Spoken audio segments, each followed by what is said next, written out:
How do you do that?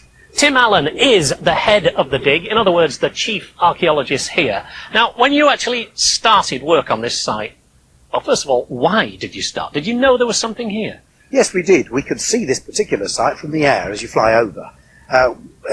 Because the ditches are deeper and the pits that people dug, the soil's deeper, the crops grow more slowly, they ripen later. If you fly at the right time of year, you can actually see the green of the features in the yellow of the rest of the crop, and you can plan it almost from the air. And also, if you walk across the field, you can see it because it's higher. You want to go in the air and have a look? Well, we're not doing that today. We're getting into it. We're digging down and seeing what's in there. Talking of which, if you knew there was something here, what you've found, is it better than you expected? Much better, much better.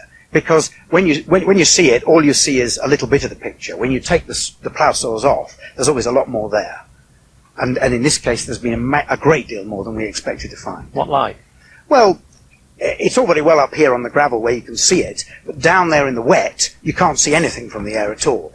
And we've got an old channel of the River Thames, and in that there are a whole host of wooden structures, you know, pile-driven bridges.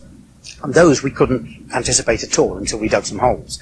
And on the floodplain, the low-lying area that gets flooded in the winter, there we found sites that we used, several thousand years ago, that have been covered over by floods and left completely undisturbed.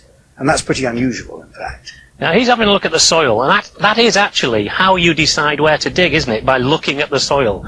He thinks it's there, but it's the different colours in the soil, isn't it? That's right. When you strip any site of the overlying plough soils, you end up with a mosaic of different colours. And there's the colour of the natural soil, which here is either gravel or a sort of orangey brown, and through it run the infill ditches and pits, and they show it normally as black or dark brown. And so you plan those marks, in effect, and that gives you the outline of the features that people dug in the past. Now, eventually this is going to be a rowing lake for Eton College. Because it's Eton, is that why it's such an educational project? It's certainly why we've done it this way. We're digging in a series of summers, which is lovely for the weather, but also because it's so close to the River Thames, we couldn't dig in the winter. You'd be up to your neck in water. But it's why we have volunteers. We have only about 20 professional archaeologists, and the other 80 who are here are all school leavers or university students doing archaeology, or just local amateurs who want to come along and get involved. All right, great. Us, yes, we're going to get involved. Let's get into it.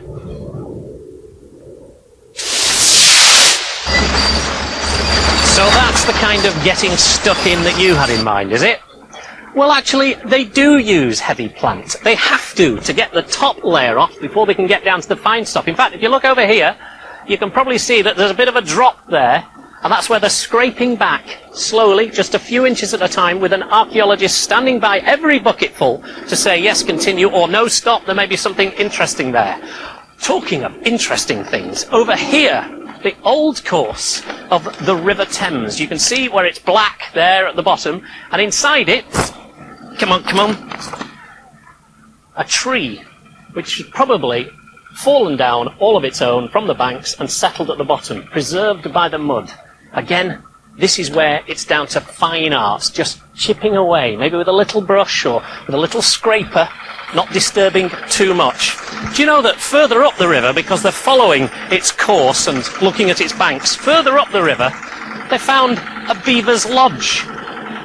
And not only that, but it had a beaver inside it. No, it wasn't still alive. It was thousands of years old, and I think it's fair to say it had fallen off its perch. It was a deceased beaver. Right, over here, this is interesting, because there's a couple of pieces of wood here. They've got to pump the water out. Well, you see, I know it's only a bit that's coming out. They've got a piece of wood here, which may well be a worked piece of wood. In other words, put there by man, chopped and then put there by man. It's that one just running down there, right? Now that, if it is a worked piece of wood, is very, very old. And then they have to try and work out what it was doing. How old? Well, 6,000 years old, actually. Perfectly preserved. You're right, exactly. Vindolanda on Hadrian's Wall, everything there was preserved because of things pressing down on top. And we saw those lovely shoes and those coins. Just some of the thousands of pairs of shoes that have been found on this site, and in particular this one, which belonged to the boss's wife, Lepidina, a beautiful shoe. That's Hadrian. That's the boss, yes. Small change. Small, don't get too excited. There's his predecessor, Trajan. His, well, he called him his uncle. Wonderful coins, and this is it. No problems with them at all. No deterioration. Fantastic! All those perfectly preserved bits at Vindolanda. You're on the wrong side. Come over here and make it quick. You didn't have to go that fast. Steady. Now look, here, the old bank of the river. Can you see it going down there? And the water would have lapped up to there, right? You can see where the river bed was. Actually, it may even have gone a lot deeper than that. Now, because the river moved over the years, the banks moved as well. And roughly speaking, where these white signs are, shows where the different banks have been for this river. Now, because the river's moved and because they're plotting its course, they know that there was an island within it. And over there, they've found some very, very old worked piece of woods driven into the ground in lines across the river bed. So, what would they have been? What would... Today would be good. Just have a guess. It's going over a river. It's made out of a bridge. Yes, absolutely. Now, if there was a bridge onto this island here, as it would have been, there must have been something on the island. Otherwise, no point in the bridge. There was a settlement. Come with me into it. Excuse us. Thank you very much. Now, all the way around the settlement, there was a ditch. In fact, several ditches. And that's what they're working on here at the moment. Uncovering those ditches, probably to keep animals in. But because this was a flat land that flooded, those ditches would silt up every now and then, so they'd have to build another one. And in fact, you can see the different ditches here, in lines. These actually, although there are only sections of them, went in great big circles right the way round the settlement. Very, very hard work, because all you're going on is a slight change in colour of the soil to know what was the edge of the ditch and what was filled into the ditch. You're right, Offa's Dyke. That was a fairly serious ditch, wasn't it? And you, yes, you took me there when it was full of snow. And this is it, Offa's Dyke, built by King Offa in the 8th century. And this is actually the dyke. The hill bit is the dyke, and the ditch is down here. See if it's deep. No, not very deep. This is the tough side of archaeology. Although when you think about it, the pick he's using hasn't changed much over thousands of years. And there you are, you see, proof that they kept animals this side of the ditches. If it was a cat, it was a very big cat. I think you might find it was a cow. You'd probably think it was Kitty's grandma or something. Anyway, once upon a time, I would have been under a huge mound of earth. Correct, yes. A mound like that, with a moat around it. Because this mound dealt with something. It dealt with something that happens to every single one of us. It dealt with cleaning your teeth. No, it didn't. It dealt with death. Now look, archaeologists can't really date things very well from, like, wood that they find in the river because, you know, well, actually what they have found here is that a lot of the wood that was used was forced, grown in coppices so that they could rebuild bridges. And because it's forced, it doesn't give you a very accurate time date, right? But with burials, it's a different matter. So when they dug into here, they knew that in the middle there would be some bodies, but there weren't. Probably been ploughed away over the years. Farmers ploughing it. However, because this was once a magical site with religious importance, people wanted to be buried near it. And they did find something in one of the satellite graves.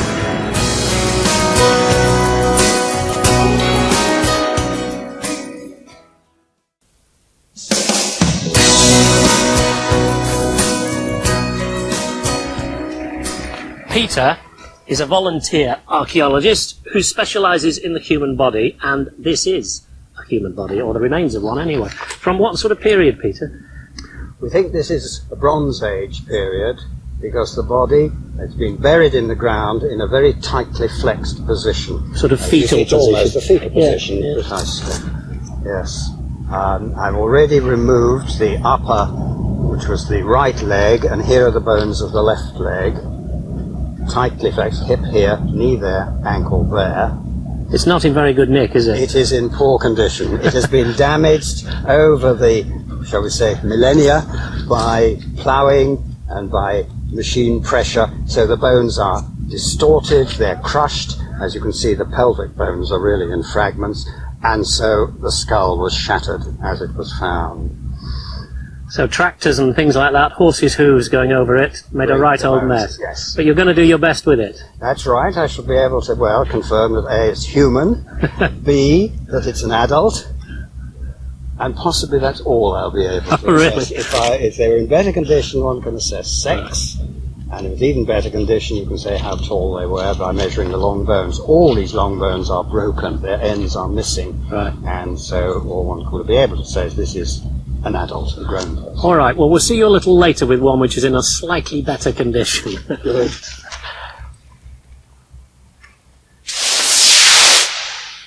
I hardly think that this is appropriate. I mean, we've finished all the messy stuff.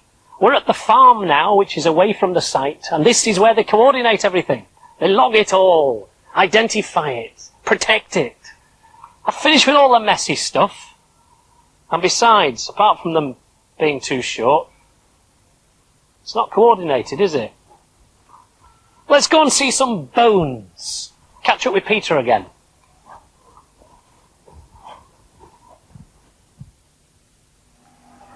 Those were the wrong trousers, but these are the right bones. Peter's here again. When I say the right bones, these are in much better shape, aren't they? They're in better shape than the ones we saw before. And what do you know about them? Well, because we have a complete jawbone with a complete set of teeth, we can say the wisdom teeth are out, so this person is 18 or over. There's very little wear on these teeth, so I would say under 25. So that gives us an age range of 18 to 25. Right. Now, if there were more complete parts of the pelvis or the skull, one would be able to make an accurate sex estimation, male or female. Yeah. With this bit of pelvis, it's not possible to be absolutely certain, but it favours a male shape. It's a narrow notch. So it's a male between 18 and 25. And height, we can do that with the bones? We measure that by measuring long bones if we've got them, and we've got 2 upper arm bones and a thigh bone. If we measure on a measuring board, and it works out at 420 millimetres, 42 centimetres, and that corresponds to a height of 5 foot 3 inches. 5'3". Isn't that fantastic? Investigation on something that's, how old? Thousands? How old? Well, maybe difficult to say, but we're calling it Iron Age, something between 800 BC and the time the Romans came. Now, what do bones end up in? Let me tell you. Tombs. 1755. Now, that was the year that the whole of this area was shaken by a huge earthquake and everything came crashing down and stopped it. You're always doing that. This is a megalithic burial chamber that is 2,000 years BC. Don't be stupid. You know very well they don't get earthquakes like that in South Bucks, do they? Hey? So, from the Tumulus de Alcalá in the Algarve to the campsite where all the workers here camp out, they live it, they breathe it, they feel it. I could do that. I could lead them, actually. I could be a leader of men. I could tell them where to dig. I could tell them what to look for. I could tell them how valuable it is. I could put everything in the timeline that is life. Yeah. You sort that out, get me a job. Alright? In the meantime, let's go back to when we were in Cyprus. On the side of that hill, little round houses, 5,800 BC. Kirakitia. Show us that bit.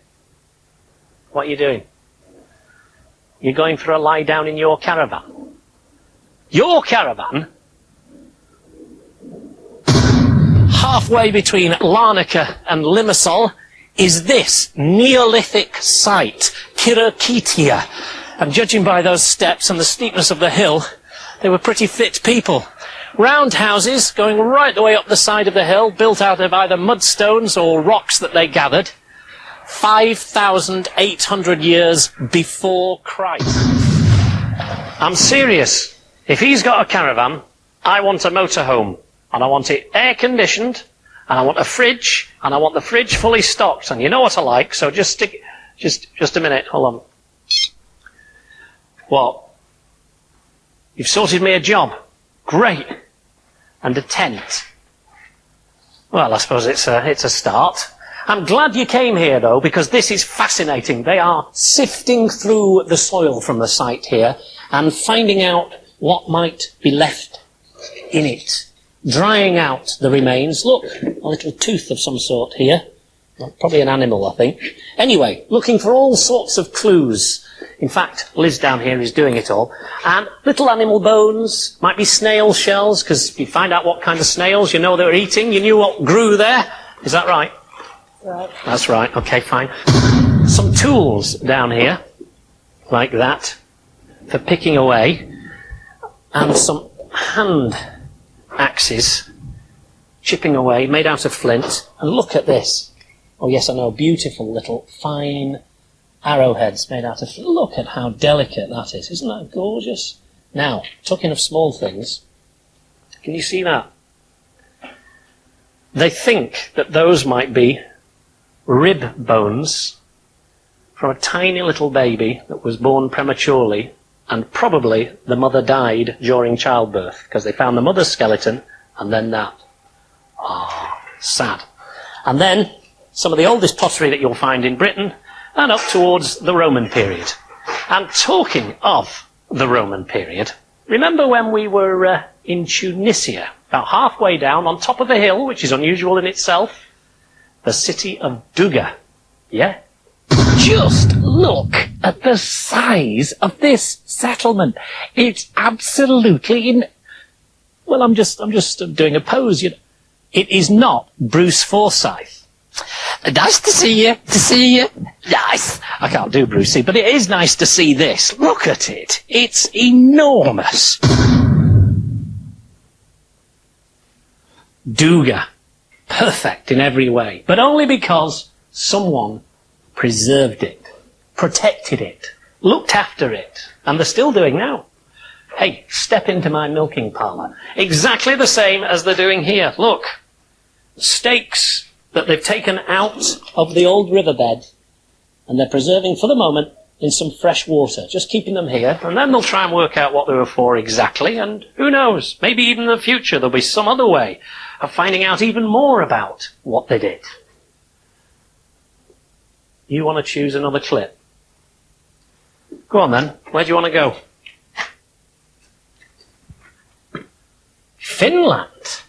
Why Finland? Whereabouts? The war bunker. Okay. History's history when all's said and done. And a nation that forgets its past repeats it. Now, round here, you'll see the living accommodation. Watch your head, it's very low. There's wood there because it's still being used today. 26 men. It's very dark in here. 26 men would have slept in here. Their own stove, their own well, absolutely everything. Totally self-sufficient. So, this is the job that you've sorted out for me to do in environmental processing.